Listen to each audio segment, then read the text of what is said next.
আলোচিত জুলাই বিপ্লবী বা জুলাই যোদ্ধা এবং নতুন রাজনৈতিক দল এনসিপির শীর্ষস্থানীয় নেতা জনাব সার্জিস এবং জনাব নাসিরউদ্দিন পাটোয়ারি। সাম্প্রতিক সময় তারা যে রাজনৈতিক বিপত্তির মধ্যে পড়েছেন এবং বলতে গেলে একটা অসম যুদ্ধ করতে গিয়ে প্রায় প্রতিদিনই তারা যেভাবে লাঞ্ছিত এবং অপমানিত হচ্ছেন, এতে করে আমাদের রাজনীতির যে এই মুহূর্তে যে সমীকরণ, সেই সমীকরণটি আসলে উল্টে যাচ্ছে। মূল ব্যাপার হলো, যখনই আপনি কাউকে তুচ্ছ-তাচ্ছিল্য করবেন, ওটা যাকে আপনি তুচ্ছ-তাচ্ছিল্য করবেন তার জন্য একটা আশীর্বাদ হিসেবে দেখা দেয়। ফলে এখন সার্জিসকে এবং নাসিরউদ্দিন পাটোয়ারিকে যেভাবে পিটুনি দেওয়া হচ্ছে, আহত করা হচ্ছে, এতে করে তারা তাদের স্ব অবস্থানে আরও বড় হয়ে যাবে। শুধু আমাদের দেশ না, পৃথিবীর যে কোনো দেশে যখনই কাউকে খুব বেশি নির্যাতন করা হয়, জুলুম অত্যাচার করা হয় কার উপর, কিংবা কাউকে মূল ট্র্যাকের বাইরে রাখার জন্য প্রাণান্ত চেষ্টা করা হয়, সেই মানুষটি সেখান থেকে বের হয়ে আসলে নেতা হয়ে যান। সেই প্রাচীন জমানাতে দাস বিদ্রোহ, প্রথম রোমানদের মধ্যে যে দাস বিদ্রোহ হয়েছিল, সেই বিদ্রোহের নেতা যেভাবে তৈরি হয়েছিলেন, একইভাবে চে গুয়েভারা, তারপর Ellis Vladimir Lenin, Fidel Castro, আমাদের বাংলাদেশে বঙ্গবন্ধু শেখ মুজিবুর রহমান এবং ভারতে মহাত্মা গান্ধী, এই নেতাগুলো কিন্তু তুচ্ছ এবং তাচ্ছিল্য যারা করেছেন তাদেরকে তাদের মুখের উপরে মানে একটা ঐতিহাসিক জবাব দিয়ে তারা জাতির ভাগ্য বিধাতা বনে গিয়েছেন। এখনকার দৃষ্টিতে, আজকের দৃষ্টিতে যদি আপনি দেখেন, নাসিরউদ্দিন পাটোয়ারি কিংবা সার্জিস, এই দুজনের বৈশিষ্ট্য কী? সার্জিস ছোটোখাটো একজন মানুষ, নাসিরউদ্দিন পাটোয়ারি একটু উঁচু লম্বা আছে। দুজনেই গ্রামের মধ্যবিত্ত বা নিম্ন মধ্যবিত্ত পরিবার থেকে এসেছেন। আর কর্মজীবনে, মানে এই জুলাই আগস্ট বিপ্লবের আগে তাদেরকে আমরা ওইভাবে চিনতাম না। তাদের পরিবার বা যে ধরনের বায়োগ্রাফি সামনে চলে এসেছে, সেটা আমাদের সমাজের যারা প্রান্তিক জনগোষ্ঠী তাদেরই প্রতিনিধিত্ব করে। কিন্তু আপনি যদি দেখেন যে তাদের শুরুটা যেটা হয়েছিল, সকলেরই শুরু হয়েছিল মূলত জুলাই আন্দোলনের আগে কোটা বিরোধী আন্দোলন, বৈষম্য বিরোধী আন্দোলন। এবং সেখানে নুরুল হক নুরু বা রাশেদ, এরাও কিন্তু এই সার্জিস এবং নাসিরউদ্দিন পাটোয়ারি, এদের দুজনকে যদি আপনি নিম্ন মধ্যবিত্ত পরিবার ধরেন বা যে কোনো বিচারে আপনি তাদেরকে যদি আপনি সমালোচনা করতে চান, তাহলে নুরু এবং রাশেদকে আপনি আরও বেশি সমালোচনা করতে পারবেন। এ কারণে তারা আরও প্রান্তিক পরিবেশ থেকে এসেছে। তাদের কথা, তাদের ল্যাঙ্গুয়েজ আপনি যদি পাশাপাশি বসিয়ে দেন এই চারজনকে বিতর্ক করার জন্য একটা টেবিলে যে কোনো একটা বিষয়, আপনি দেখবেন যে নাসিরউদ্দিন পাটোয়ারি এবং সার্জিস, এই দুজনই যাকে বলা হয় নুরুল হক নুরু এবং রাশেদ, এদের চাইতে ভালো করবেন, খারাপ করবেন না। যদিও রাশেদ এবং নুরু এদের নেতা ছিলেন বৈষম্যবিরোধী আন্দোলনে। কথাটা বললাম এই কারণে যে নুরু এবং রাশেদ, তাদেরকে আওয়ামী লীগ সরকার নির্যাতন করতে করতে করতে করতে এখন নুরু ক্যাবিনেট মিনিস্টার, ক্যাবিনেট না মানে প্রতিমন্ত্রী, সে একজন মন্ত্রিপরিষদের সদস্য।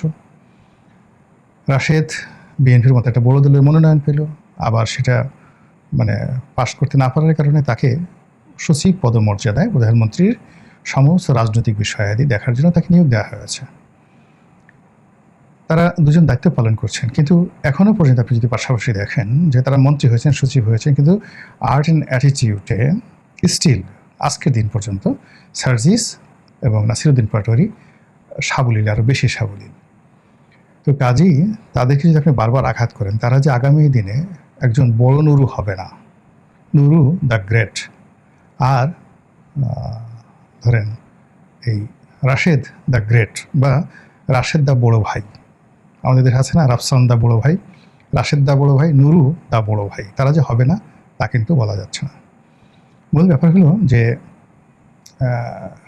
সার্জিস কী করছে জানি না। সার্জিস ছোটোখাটো, তার যে সে সাধারণত বাজে কোনো কথা বলে না, কিন্তু যাকে বলা হয় নাসিরউদ্দিন পাটোয়ারি, সে সমালোচনা করেন, কিন্তু সে কিন্তু কোনো অশ্লীল শব্দ উচ্চারণ করছে বা ওরকম হাদি যেভাবে আজে বাজে কথাবার্তা বলতো, ওই ধরনের আজে বাজে কোনো কথা আমি এখন পর্যন্ত তার মুখ দিয়ে শুনি না। কিন্তু সে টু দি পয়েন্টে যে বিষয়গুলো মেনশন করে, যে বিষয়গুলো পয়েন্ট আউট করে আর যে বিষয়গুলো জনগণের সামনে তুলে নিয়ে আসে, এগুলোর মানে যে একেবারে অসত্য, মানে এগুলো অপ্রিয়, প্রচণ্ড অপ্রিয়, অনেক ক্ষেত্রে সৌজন্যবিহীন, এগুলোর কোনো সৌজন্য নেই, আমাদের সমাজের যে প্রথা তার বিরুদ্ধ।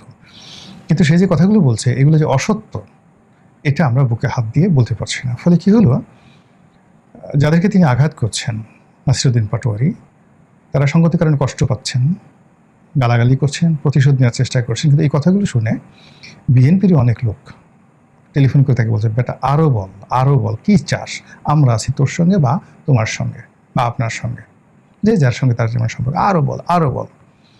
তারপর তার দলের যারা লোকজন তারা তো পিছন থেকে বলে, আরে বাঘের বাচ্চা। এইভাবে নাসিরুদ্দিন পাটোয়ারি ছাড়া এই কথা কে বলতে পারবে? মানুষের চরিত্র হলে কি জানেন, মানুষ সবসময় তাফালিং পছন্দ করে, তাফালিং করতে চায়, তাফালিং মানে মাস্তানি করতে চায়, এটা ভীষণ রকম আনন্দ।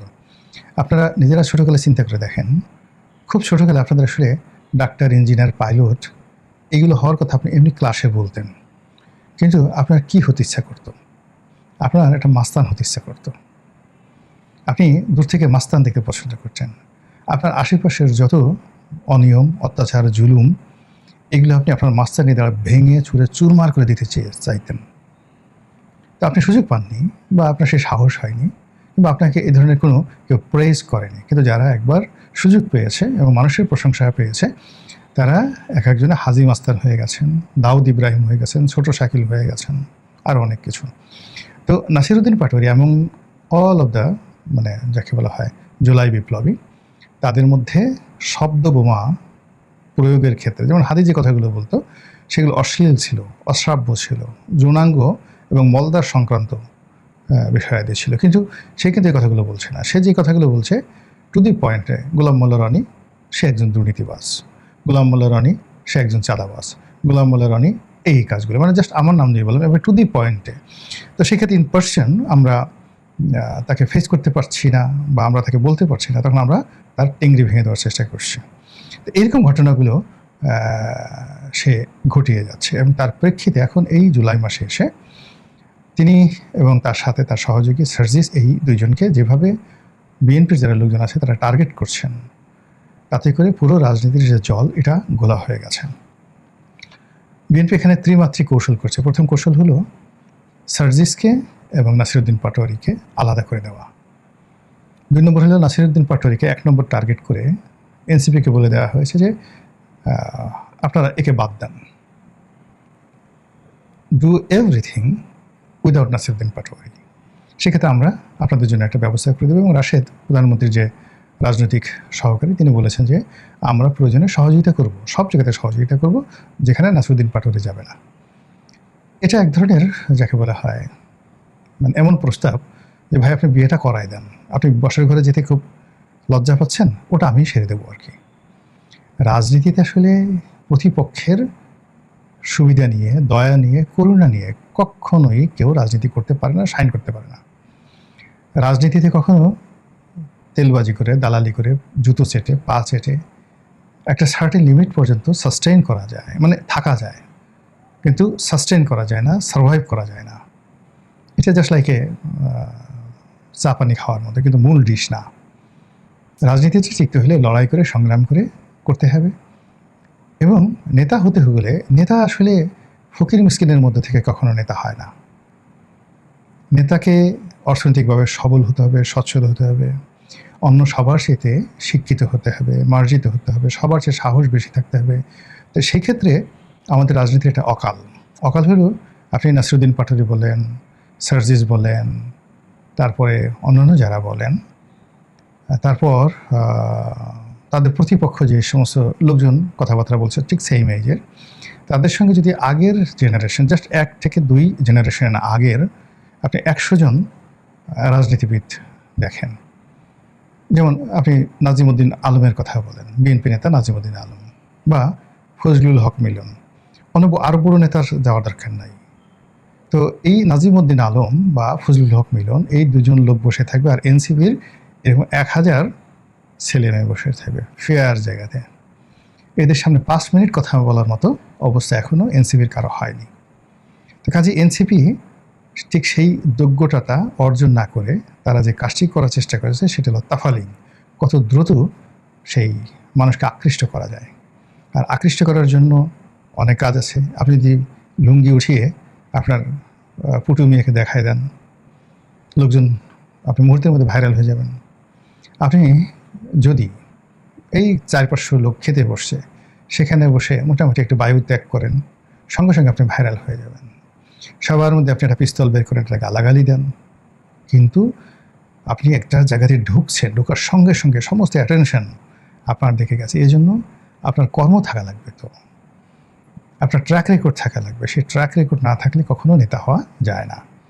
তো এক্ষেত্রে যারা নবীন, তারা খুব দ্রুত নেতা হওয়ার জন্য, জনগণের আকর্ষণ লাভ করার জন্য, তাফালিং করার জন্য যে কাজগুলো করছেন, সেই কাজে তাদের যারা শক্তিশালী প্রতিপক্ষ, তারা প্রতিহিংসা পরায়ণ হয়ে পড়েছেন। এবং সেই প্রতিহিংসা পরায়ণতা ডে বাই ডে, যাকে বলা হয়, ভয়ঙ্কর হয়ে পড়েছে। যেভাবে নাসিরুদ্দিন পাটোয়ারিকে আক্রমণ করা হচ্ছে, অন দ্য লং লাইনে যদি নাসিরুদ্দিন পাটোয়ারিরা টিকে যান এই ধরনের জুলুম অত্যাচারের বিরুদ্ধে, তারা হয়তো নেতা হতে পারবেন, কিন্তু তাদের অন্য যে যোগ্যতাগুলো আছে, এডুকেশন, ফাইন্যান্সিয়াল স্ট্যাবিলিটি, মানুষের রেসপেক্ট গ্রহণ করার ক্ষমতা, তাদের সোশ্যাল ইনফ্লুয়েন্স, এখন আপনি নেতা হয়েছেন, কিন্তু আপনি একটা টেলিফোন করে কাউকে বললেন যে ভাই এটা ডিসি সাহেবকে, এটা সেক্রেটারিকে, এটা ডিআইজিকে এটা একটু করে দেন, সে যদি আপনার প্রতি শ্রদ্ধা পোষণ করে আপনাকে এই কাজটা করে না দেয়, আপনি জীবনে নেতা হতে পারবেন না, নেভার এভার ইন লাইফ। আপনি তাফালিং করতে পারবেন, এমপি হতে পারবেন, ভোট ডাক্তার করতে পারবেন, আপনি প্রধানমন্ত্রীর দয়া নিয়ে মন্ত্রী হতে পারবেন, অনেক কিছু হতে পারবেন, কিন্তু কখনো নেতা হতে পারবেন না। তো যাই হোক, এখন আমাদের আসলে গত 2 বছর খুবই অস্থির একটা সময়। এই সময়ের মধ্যে আমরা বহু নেতাকে হারিয়েছি, যারা 50 বছরের রাজনৈতিক ক্যারিয়ার ছিল তাদেরকে হারিয়েছি।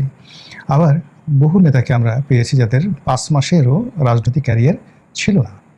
আর এই সময়টাতে আমরা যাদেরকে দেখছি, পক্ষে এবং বিপক্ষে, অনেককেই আমরা অনেক কথা বলতে পারছি না, অনেক কিছু আমাদের সহ্য হচ্ছে না, অঙ্গ জ্বলে যাচ্ছে, এবং আমরা স্পষ্টতই একটা অস্থির এবং অরাজক রাজনৈতিক যে পরিস্থিতি, সেই পরিস্থিতির মধ্যে পড়ে যাচ্ছি।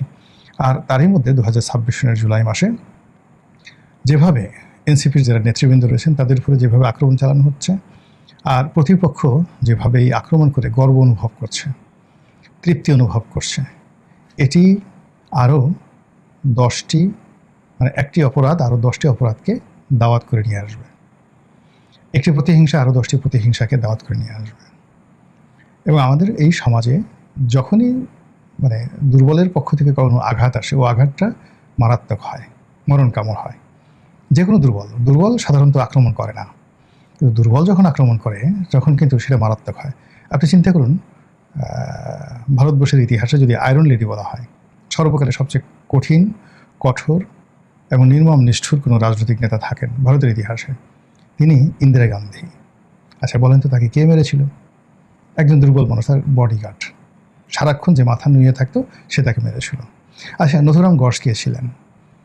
মহাত্মা গান্ধীকে যিনি গুলি করেছিলেন, তিনি একজন বিপ্লবী ছিলেন, কিন্তু তিনি বহু কাল ধরে, বহু বছর ধরে মহাত্মা গান্ধীর আশ্রমে যেতেন, বসে থাকতেন, দিনের পর দিন তার বক্তব্য শুনতেন, এবং তার একান্ত ভক্ত লোক ছিলেন। দুর্বল একজন মানুষ। তো দুর্বল একজন মানুষ যখন কাউকে আক্রমণ করে, প্রতিহিংসাপরায়ণ হয়ে যায়, তখন সেটা খুব ভয়ঙ্কর হয় যে কোনো দুর্বলের। এখন নাসিরুদ্দিন পাটোয়ারিকে যদি আপনি দুর্বল মনে করেন, সার্জিসকে দুর্বল মনে করেন, তো সেক্ষেত্রে এই দুর্বল মানুষগুলো যখন বলছে যে আমি তারেক রহমান সাহেবকে প্রতিশোধ নেব, তারেক রহমান সাহেব এটা খুব আমার রক্ত ঝরিয়েছে, খুব খারাপ কাজ করছে, তাকে কাফফারা দিতে হবে, তাকেও রক্ত দিতে হবে। আপনি বোঝার চেষ্টা করেন এই যে জিঘাংসা, এই জিঘাংসা কতটা ভয়ানক প্রতিক্রিয়া তৈরি করতে পারে। আপনি ইতিহাস পড়লে দেখুন, আমি অন্তত 20 জন মানে লোকের নাম বলতে পারবো আপনি যাদেরকে একেবারে তুচ্ছ তাচ্ছিল্য করেছেন। যেমন হযরত উমরকে যে হত্যা করেছে, হযরত আলীকে যারা হত্যা করেছে, আপনি পড়ে দেখেন, মানে কোনো তুচ্ছ তাচ্ছিল্য করে একেবারে সাধারণ মানুষ, কল্পনা যে কখনো কল্পনাই করেনি যে এই লোক হযরত আলীকে হত্যা করতে পারে, এই লোক হযরত উমরকে হত্যা করতে পারে। মানে উমর আরও ঠাট্টা করে, ওই যে হত্যাকারী তাকে ঠাট্টা করে একদিনটা কথা বলেছিল, তুমি তো ভাবসাব এমন দেখাচ্ছ, কথাবার্তা বলছো, মনে হয় যেন তুমি আমাকে মেরেই ফেলবে। অথচ তার হাতে তার কিন্তু মৃত্যু হয়েছে, জঘন্যভাবে মৃত্যু হয়েছে। তো কাজে এখানে আমি মনে করি রাজনীতিতে প্রতিহিংসা সৃষ্টি করতে হয় না, অসম কোনো যুদ্ধ করতে হয় না, এবং দুর্বলদেরকে কখনো খেপাতে হয় না। শেখ হাসিনা যাদেরকে খেপিয়েছিলেন, বৈষম্য বিরোধী আন্দোলনের নেতৃবৃন্দ, তখনও